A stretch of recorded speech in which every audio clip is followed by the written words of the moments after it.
comer, rezar, amar. Existem momentos na vida em que nada parece estar exatamente errado, mas também nada parece estar verdadeiramente certo.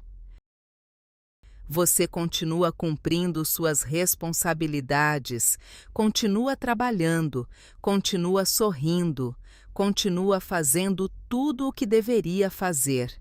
Mas existe uma sensação silenciosa de desencontro, como se estivesse vivendo uma vida que de alguma forma deixou de ser sua. E talvez essa seja uma das dores mais difíceis de explicar.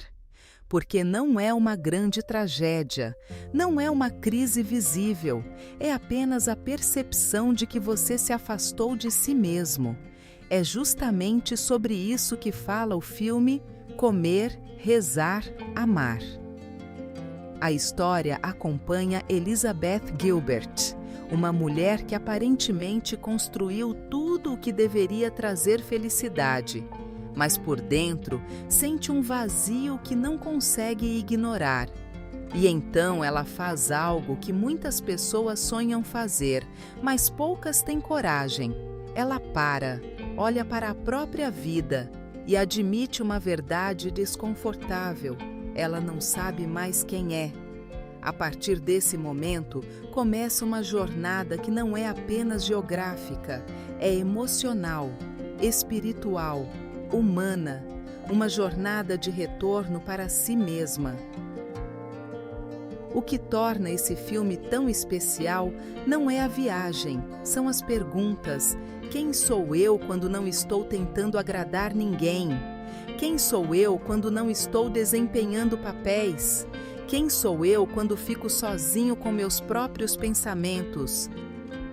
Porque existe uma diferença enorme entre estar sozinho e estar consigo mesmo.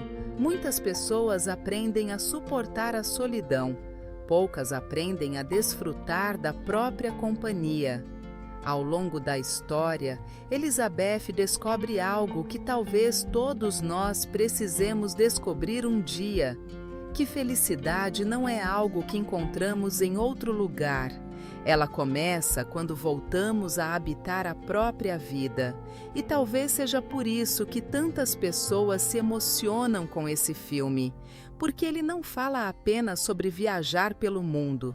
Ele fala sobre voltar para casa, a casa interior que existe dentro de cada um de nós. E às vezes esse retorno exige coragem, a coragem de abandonar expectativas, a coragem de decepcionar algumas pessoas, a coragem de admitir que aquilo que funcionava antes já não funciona mais.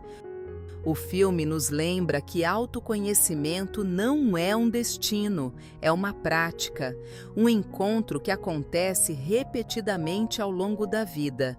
E talvez a maior cura apresentada nessa história seja justamente essa: parar de procurar respostas em todos os lugares e começar a escutar aquilo que já existe dentro de nós.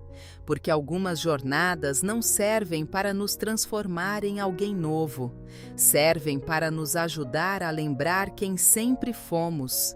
Se você acompanha o quadro Laços que Ferem, talvez reconheça algo familiar nessa história.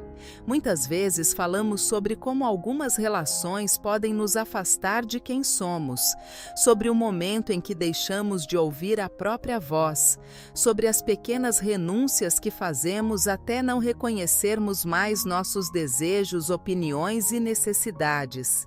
E talvez seja exatamente por isso que comer, rezar, amar toque tantas pessoas, porque esta não é apenas uma história sobre uma viagem, é uma história sobre reencontro, sobre voltar a confiar em si mesmo, sobre lembrar quem você era antes de começar a se abandonar.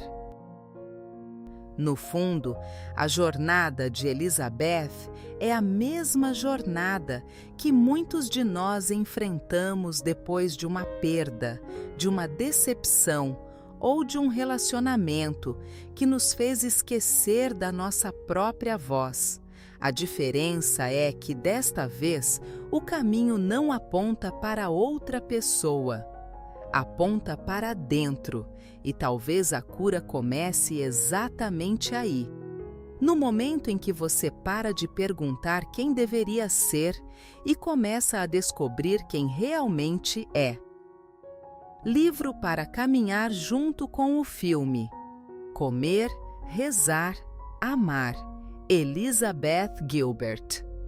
O livro que inspirou o filme aprofunda ainda mais os pensamentos, medos e descobertas da autora durante sua jornada. Mais do que um relato de viagem, é um convite para refletir sobre identidade, propósito e a coragem de recomeçar. Reflexão. Talvez a pergunta mais importante não seja o que falta na minha vida, mas em que momento eu parei de escutar a mim mesmo? Prática emocional.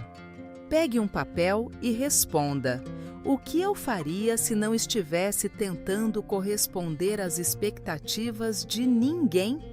Qual parte de mim está pedindo atenção neste momento? O que me faz sentir verdadeiramente vivo? Não tente encontrar respostas perfeitas, apenas escute. Às vezes, a cura começa exatamente aí. Algumas histórias nos ajudam a entender os laços que nos feriram. Outras nos ensinam o caminho de volta para nós mesmos. E talvez seja por isso que certas histórias chegam exatamente quando precisamos delas. Se esta reflexão fez sentido para você, compartilhe com alguém que está tentando reencontrar o próprio caminho. E me conte nos comentários, qual foi a última vez que você sentiu que estava vivendo uma vida realmente sua?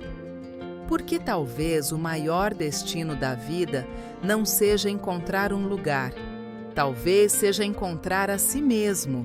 Até o próximo episódio de Filmes e Livros que Curam.